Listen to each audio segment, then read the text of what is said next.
সারা পৃথিবী এখন একটি বিষয় নিয়ে খুব আলোচনার বিষয় হয়ে দাঁড়িয়েছে যে এল নিনো সক্রিয়, তাহলে আমাদের কি হবে।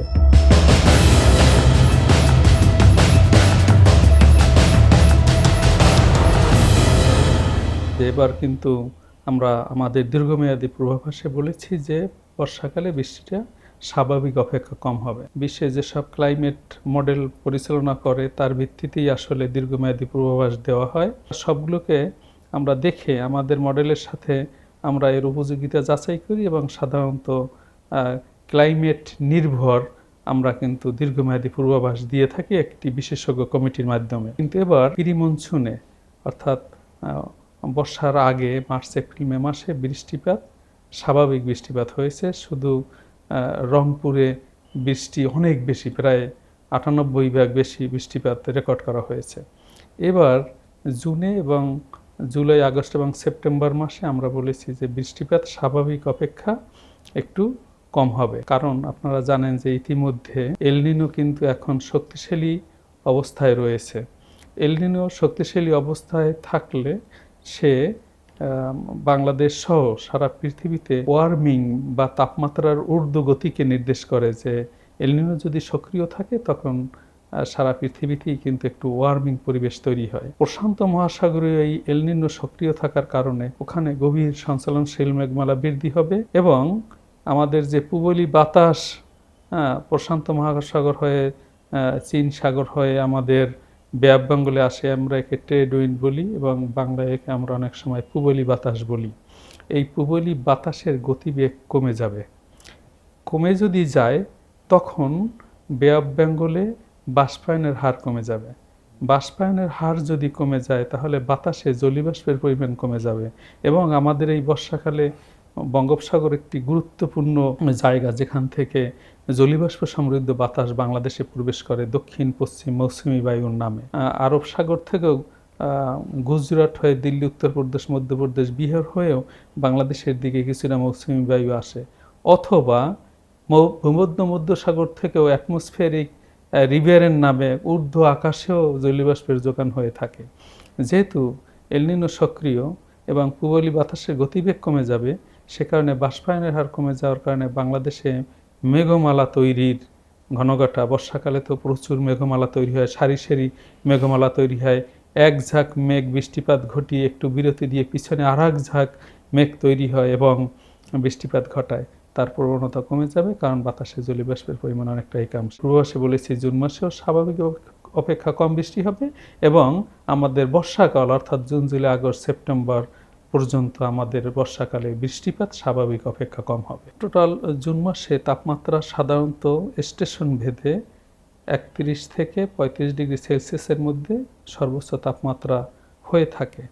তবে যেহেতু এল নিনো সক্রিয় এবং সাউদার্ন অসিলেশনও কিছুটা ফেভারেবল কন্ডিশনে রয়েছে এবং সেই কারণে যেহেতু বৃষ্টিপাতের প্রবণতা কমে যাবে, বাংলাদেশে কিন্তু স্বল্প মেয়াদী মৃদু থেকে মাঝারি ধরনের তাপ প্রবাহ হয়ে থাকে এবং গ্লোবাল ওয়ার্মিংয়ের কারণে বাংলাদেশে কিন্তু আপনি জানেন তাপ প্রবাহেরও শিপমেন্ট হয়েছে। আপনি যদি 16, 18, 20, 2020, 2024 সাল আপনি স্পষ্ট যে সেপ্টেম্বর পর্যন্ত আমরা 39.5 ডিগ্রি সেলসিয়াস তাপমাত্রা পেয়েছি।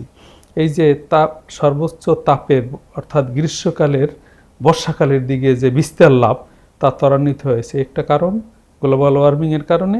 আবার এবার যেহেতু এল নিনো শক্তিশালী তার একটা অ্যালাইনমেন্ট রয়েছে, ফলশ্রুতিতে কম বৃষ্টিপাত হলে আমাদের দিকে স্টেশন ভেদে তাপমাত্রা 31 থেকে 35 ডিগ্রি থাকতে পারে সর্বোচ্চ এবং সর্বনিম্ন অর্থাৎ রাতের তাপমাত্রা 24 থেকে 26 ডিগ্রি সেলসিয়াসের মধ্যে থাকার সম্ভাবনা রয়েছে।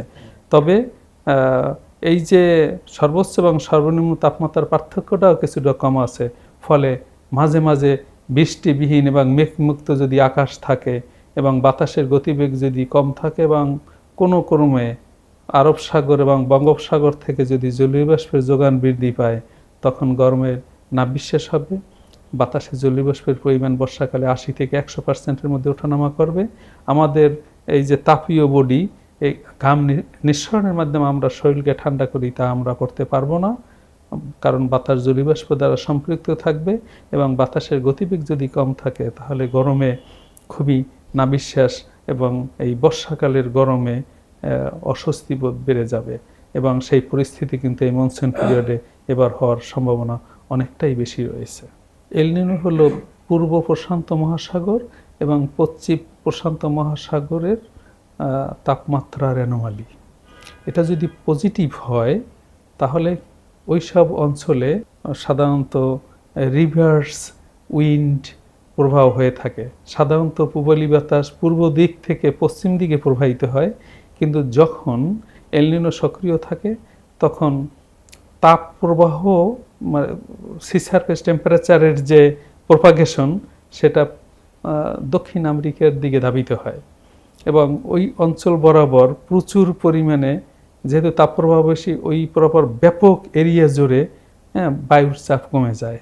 ফলে চারিদিক থেকে চারিদিক থেকে জলীয়বাষ্প সমৃদ্ধ বাতাসের যোগান হয়, ওখানে গভীর সঞ্চালনশীল মেঘমালা তৈরি হয়। পূবলি বাতাস দুটি অংশে বিভক্ত হয়, একটি বাতাস দক্ষিণ আমেরিকা বা সেন্ট্রাল আমেরিকার দিকে ধাবিত হয়, আর একটি উপাংশ ট্রেড উইন্ডের নামে চীন সাগর হয়ে বাংলাদেশের বঙ্গোপসাগর, আরব সাগর অথবা ভারত মহাসাগরের দিকে ইকুয়েটোরিয়াল বরাবর প্রবাহিত হয়। এটা একটা সিগনিফিক্যান্ট এই জন্য যে এর তাৎপর্য রয়েছে, কারণ এই পূবলি বাতাসের গতিবেগের উপরে আমাদের বর্ষাকালের বৃষ্টিপাত নির্ভর হয়।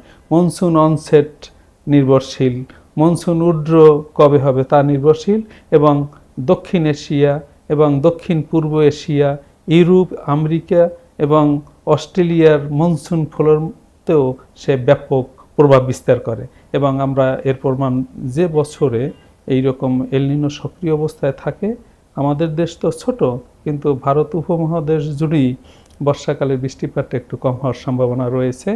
এল নিনোর প্রভাবে সিভিয়ার ওয়েদার সিস্টেমের অনিয়মিত বিস্তার ঘটে। কখন, কোথায়, কোন জায়গায় বজ্রঝড় তৈরি হবে, স্বল্প সময় আমরা বলি র্যাপিড ইন্টেন্সিফিকেশন, বা স্বল্প সময় ভারী বৃষ্টিপাত ঘটানো যে কোনো জায়গায় ঘটতে পারে। তাছাড়া প্রশান্ত মহাসাগরে ঘূর্ণিঝড় তৈরির প্রবণতা বৃদ্ধি পেতে পারে। আমাদের বঙ্গোপসাগরে যেহেতু ল্যাটেন্ট হিট কমে যাবে, ঘূর্ণিঝড়ের ফ্রিকোয়েন্সি এবং সংখ্যা কমে যেতে পারে, বর্ষাকালে বৃষ্টিপাত কম হতে পারে। সুতরাং বাংলাদেশে এটা নিয়ে এত আলোচনার বিষয় হলো যে এর একটা বিরূপ প্রভাব সারা পৃথিবী জুড়েই থাকে। এজন্য সারা পৃথিবী এখন একটি বিষয় নিয়ে খুব আলোচনার বিষয় হয়ে দাঁড়িয়েছে যে এল নিনো সক্রিয়, তাহলে আমাদের কি হবে। বাংলাদেশেও গরমের ছোঁয়া লাগবে, বর্ষাকালে বৃষ্টিপাত কম হবে।